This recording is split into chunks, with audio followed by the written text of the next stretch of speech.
Rizpah was a woman of humble origins, born in a small village of Israel. From a young age, she exhibited a unique beauty and a wisdom beyond her years. Her life changed dramatically when she caught the attention of King Saul, the first monarch of Israel. Impressed by her grace and intelligence, Saul decided to make her his concubine, a position that, although not that of a principal wife, conferred upon her a certain prestige within the palace. Upon entering royal life, Rizpah began to navigate the complexities of the court. She not only had to adapt to the customs and etiquette of the palace, but also maneuver through the intrigues and rivalries common among the royal family members and other concubines. Rizpah's position required great prudence and discernment. She needed to remain in the king's favor while avoiding conflicts with the wives and other family members. Despite the challenges, Rizpah proved to be a resilient woman. She bore 2 sons with Saul, Armani and Mephibosheth, and dedicated herself to raising them with love and care.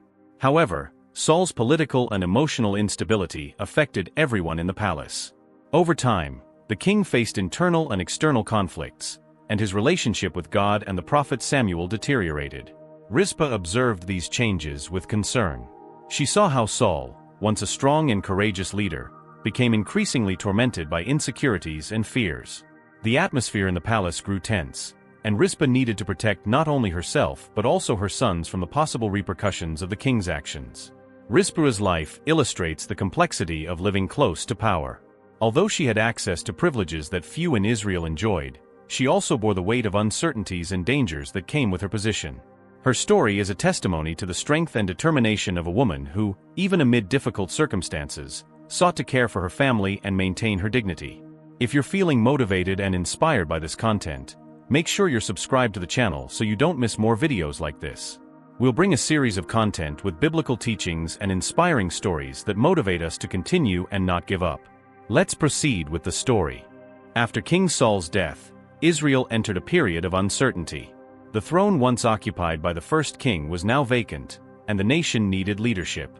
Ishbosheth, Saul's son, assumed the kingdom at a delicate moment, trying to maintain the unity of the people. By his side was Abner, the experienced commander of Saul's army, a man respected for his military skill and influence among the tribes.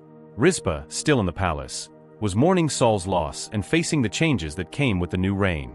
As the mother of 2 of Saul's sons, she sought to protect her family amid political turmoil.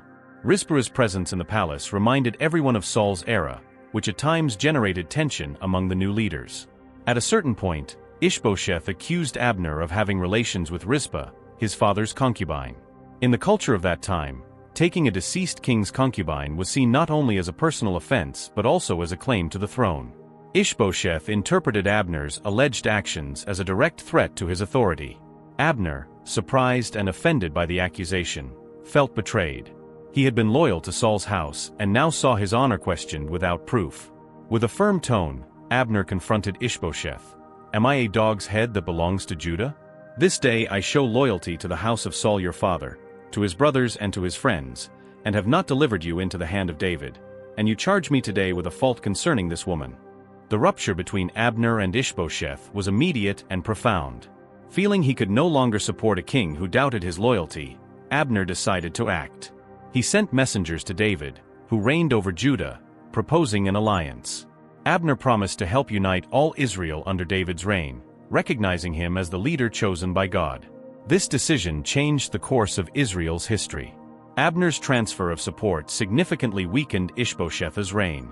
Meanwhile, David saw the possibility of fulfilling the divine plan to unify the tribes of Israel under a just and pious leadership.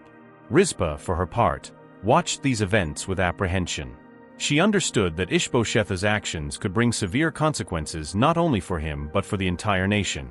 The unfounded accusation against Abner not only destabilized the kingdom but also put her family's safety at risk. Political tension increased, and internal divisions weakened Israel before its external enemies. The accusation against Abner was not just a personal conflict but a catalyst that revealed the fragilities of Ishbosheth's reign. Distrust and pride resulted in decisions that deeply impacted the future of the Israelite people. Thus, Ishbosheth's accusation against Abner involving Rizpah was not just an isolated episode but a crucial moment that influenced the transition of power in Israel. This story shows us how lack of trust and unjust accusations can lead to disunity and conflict, affecting not only individuals but an entire nation. Years had passed since David had taken the throne of Israel, unifying the tribes and establishing Jerusalem as the kingdom's capital. The people prospered, and there was peace in the land. However, suddenly, a severe famine struck the country.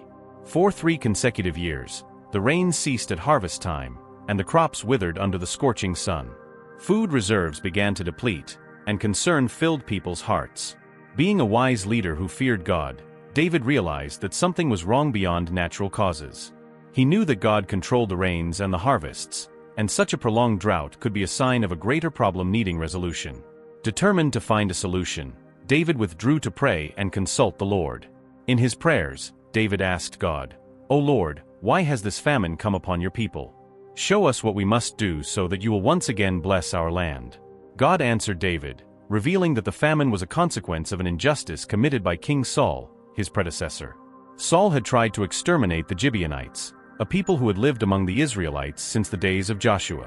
Although the Gibeonites were not Israelites, there was a sacred oath made by Joshua that they would be protected. Saul, in his misguided zeal, violated this pact, shedding innocent blood. Understanding the gravity of the situation, David decided to act to correct the injustice and restore peace between Israel and the Gibeonites. He summoned the Gibeonite leaders for a meeting. When they arrived, David treated them with respect and asked, "What can I do for you to make amends for the wrong that was done? How can I make atonement so that you will bless the Lord's inheritance?" The Gibeonites replied, "We have no silver or gold demand from Saul or his family, nor do we want to put anyone in Israel to death." David insisted, "Tell me what you want me to do for you."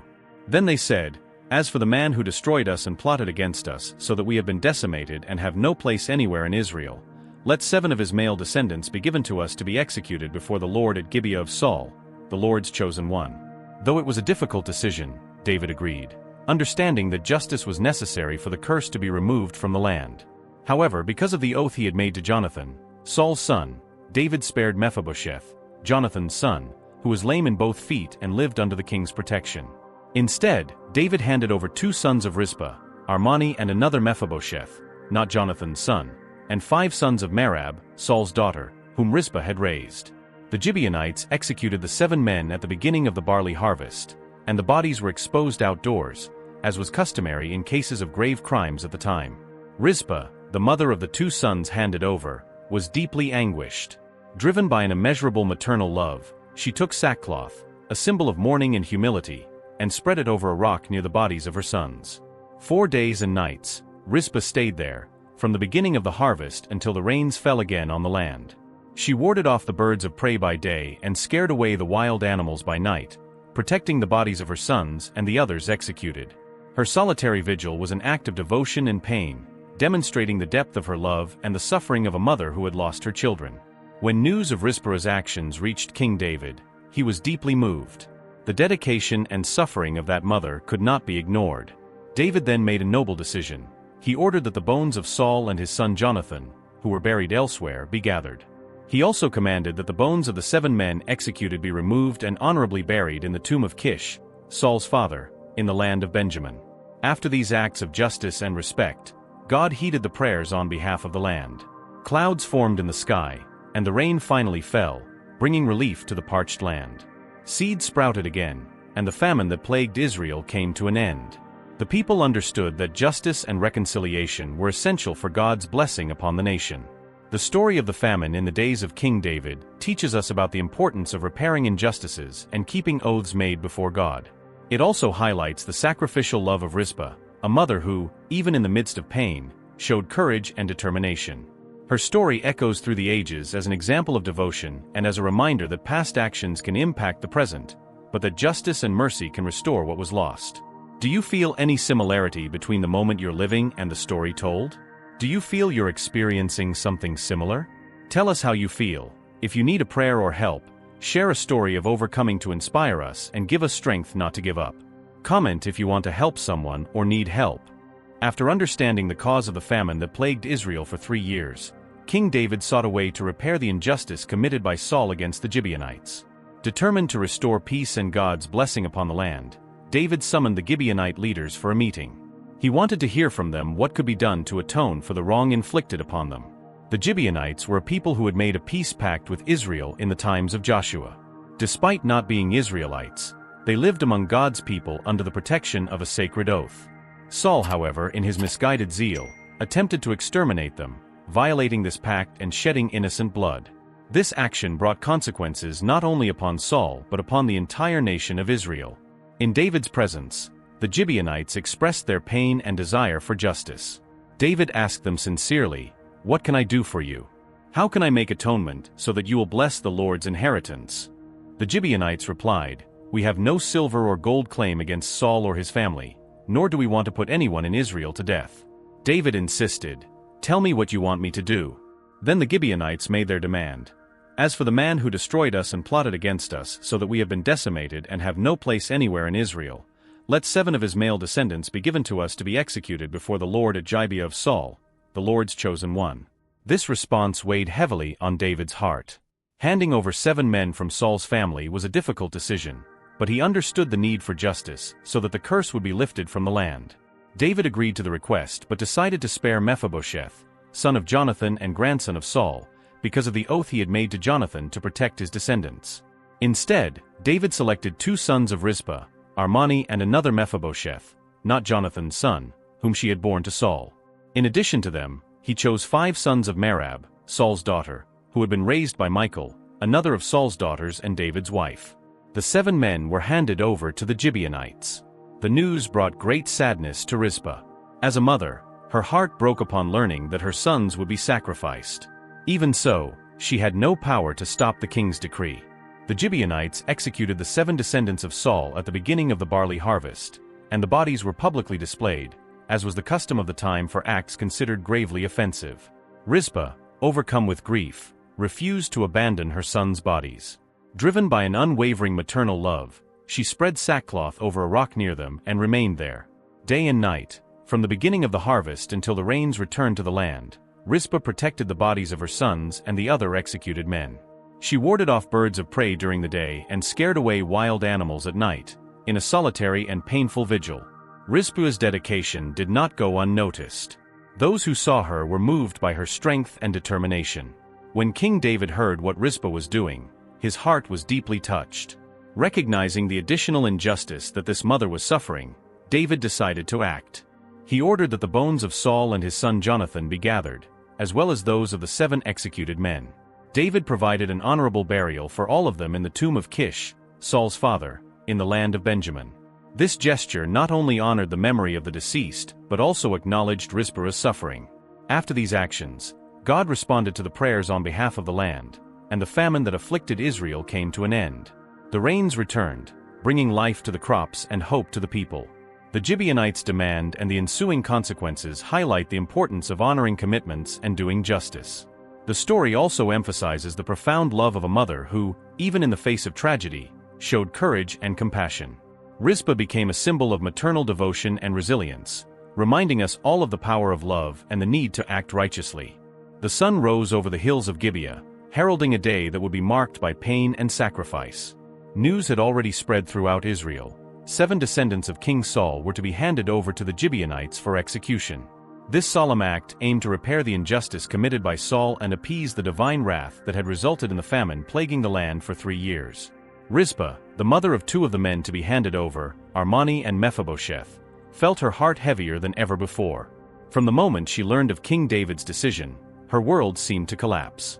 Although she understood the need for justice to end the curse over the people, nothing could lessen the pain of losing her sons in such a tragic way.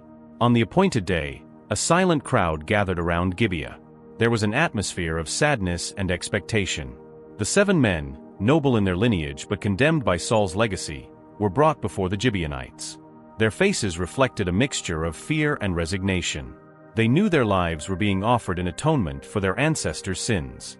The Gibeonites were determined to carry out the execution according to their customs, believing it would bring justice and relief both to them and to Israel. They led the men to a high place where all could witness the event. The execution was carried out at the beginning of the barley harvest, a time that normally would be of celebration and hope but was now marked by mourning. The bodies of the 7 men were publicly displayed, hung on a hill as a visible sign of justice being fulfilled. This act, though painful, was seen as necessary to break the curse that had caused the famine. It was believed that divine wrath would be appeased with this atonement, allowing God's blessings to return to the land of Israel. While most people returned to their homes, carrying the weight of what they had witnessed, Rizpah could not leave. A mother's love spoke louder than anything else. Determined to honor her son's memory, she took sackcloth, a symbol of deep mourning and humility, and spread it over a rock near the bodies. There, she decided to keep watch. Day after day, night after night, Rizpah remained in that desolate place. Under the scorching desert sun and silent stars, she warded off birds of prey that tried to land on the bodies during the day and scared away wild animals that approached at night. Her gesture was of unparalleled courage and devotion. Even facing exhaustion, hunger, and adverse conditions, Rizpah did not abandon her post.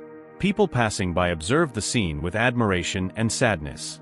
Comments about Rizpah's dedication began to spread throughout the kingdom. Some brought her water and food, impressed by her strength and determination. Others questioned the justice of what had happened and the additional suffering that mother was enduring.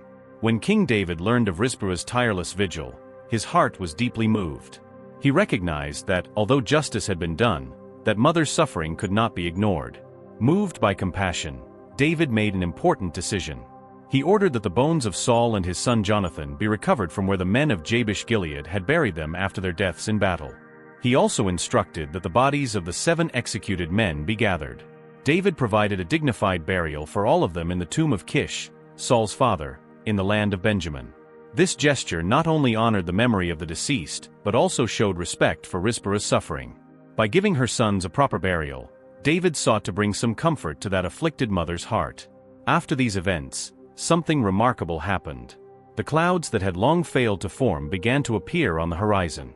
The sky, previously relentlessly blue and rainless, now announced the coming of a storm. The first drops fell timidly but soon turned into abundant rain. The dry land absorbed the water gratefully, and the crops began to revive. The cycle of famine finally came to an end. The people of Israel recognized that God had answered their prayers. Justice had been fulfilled, honor restored, and divine mercy manifested through the life-giving rain. The story of the execution of Rizpah's sons became a powerful reminder of the importance of keeping promises, doing justice, and showing compassion. Rizpah returned to her home, carrying in her heart the pain of loss, but also the knowledge that her love and devotion were not in vain. Her story echoed through generations as an example of courage, maternal love, and resilience in the face of adversity. Thus, this painful chapter in Israel's history served to restore the relationship between God and his people. The famine ceased, and the lessons learned remained etched in the nation's memory. Justice and mercy walked together, showing that even amid suffering, there is room for redemption and hope. Leave a like if you're enjoying this so YouTube continues to recommend videos like this, helping us and motivating us to continue. We thank you for every second, and may God bless you. News of the execution of the 7 descendants of Saul spread quickly throughout Israel, bringing a wave of shock and sadness. Among the condemned were Armani and Mephibosheth, sons of Rizpah, Saul's concubine. For Rizpah, the pain was indescribable. Seeing her sons handed over to death because of another's errors was an almost unbearable burden.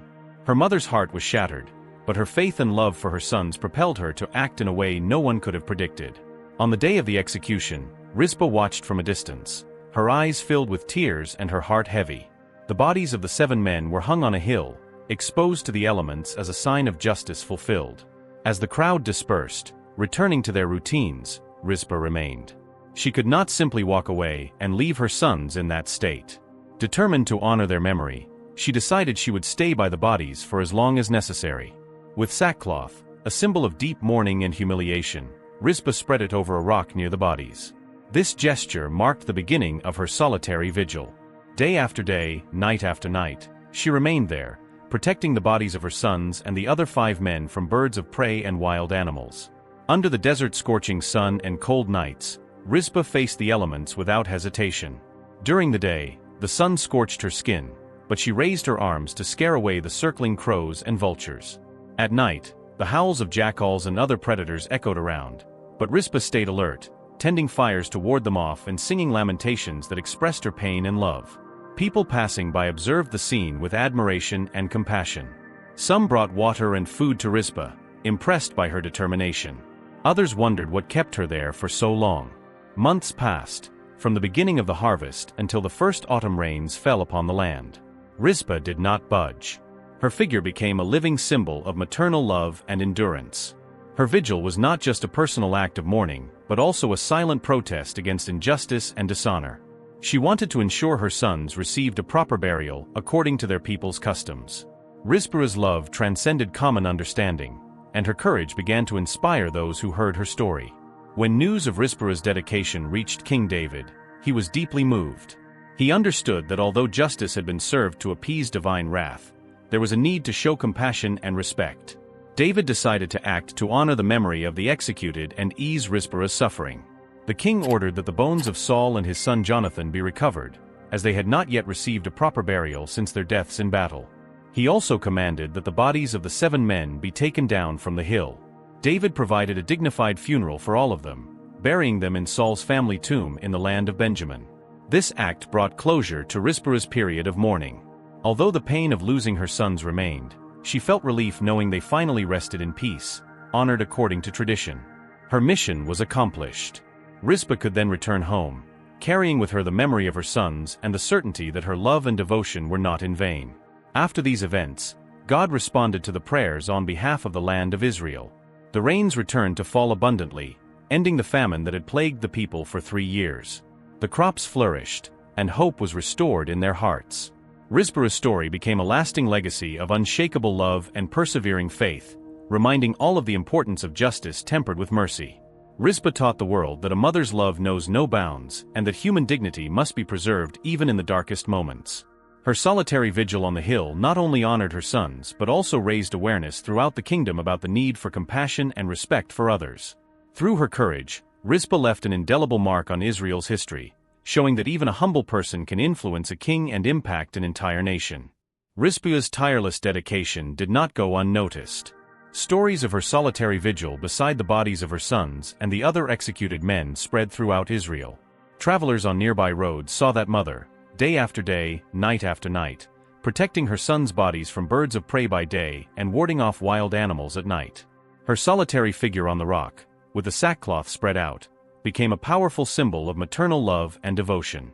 When King David learned of Rizpah's actions, his heart was deeply touched. He understood the depth of that mother's pain and recognized that, although justice had been served to appease divine wrath and end the famine in the land, there was a need to show compassion and honor the dead appropriately. David realized that leaving the bodies exposed for so long was not in accordance with God's law, which commanded that even executed criminals should be buried the same day to prevent the land from being defiled. Moved by this understanding and Rizpah's dedication, David made an important decision. He ordered that the bones of Saul, Israel's first king, and his son Jonathan, who had died in battle against the Philistines, be recovered. Until then, their bodies had been stolen and exposed by the enemies but were rescued by the brave men of Jabesh Gilead, who buried them in their territory. David sent messengers to bring Saul and Jonathan's bones back. Furthermore, David ordered that the bodies of the 7 executed men, including Rizpah's sons, be taken down from where they were exposed. He provided that all of them receive a dignified burial in Kish's tomb, Saul's father, in the land of Benjamin. This act not only honored the memory of the dead but also brought comfort to Rizpah and the grieving families. David's decision was met with approval by the people of Israel. They saw that the king was not only just but also compassionate and respectful of their traditions and feelings. By honoring Saul and Jonathan, David showed respect for the former king's legacy and the deep friendship he had with Jonathan. By providing proper burial for the executed, he acknowledged their humanity and the suffering of their families. After these events, something extraordinary happened. God responded to the prayers on behalf of the land of Israel.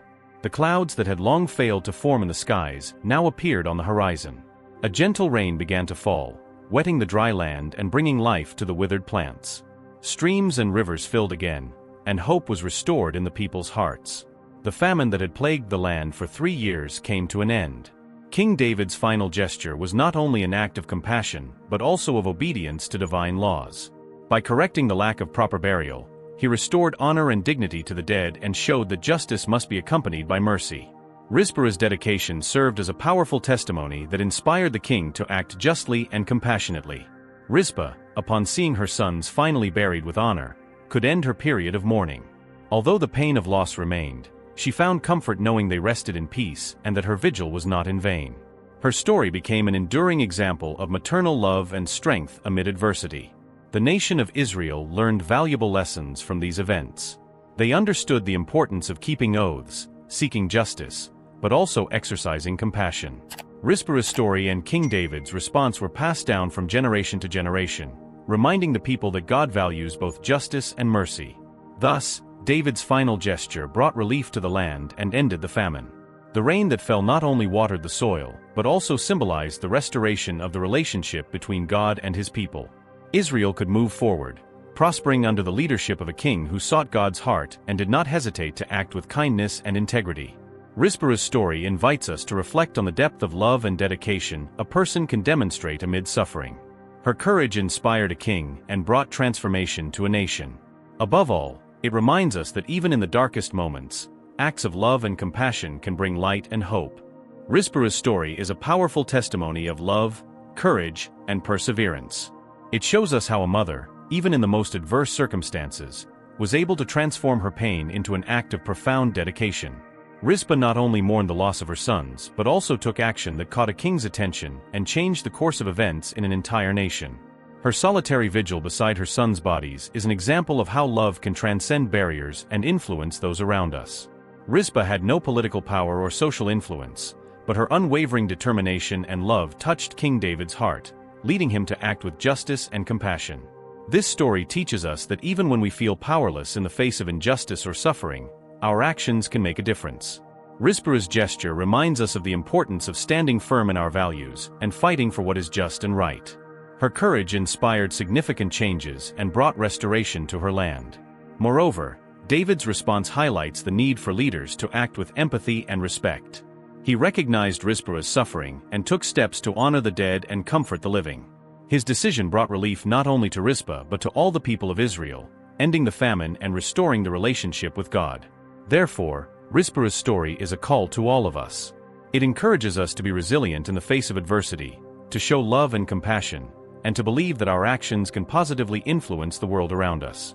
May we be inspired by her example to face life's challenges with courage and faith, knowing that even the simplest gestures, when done with love, have the power to transform lives and bring hope.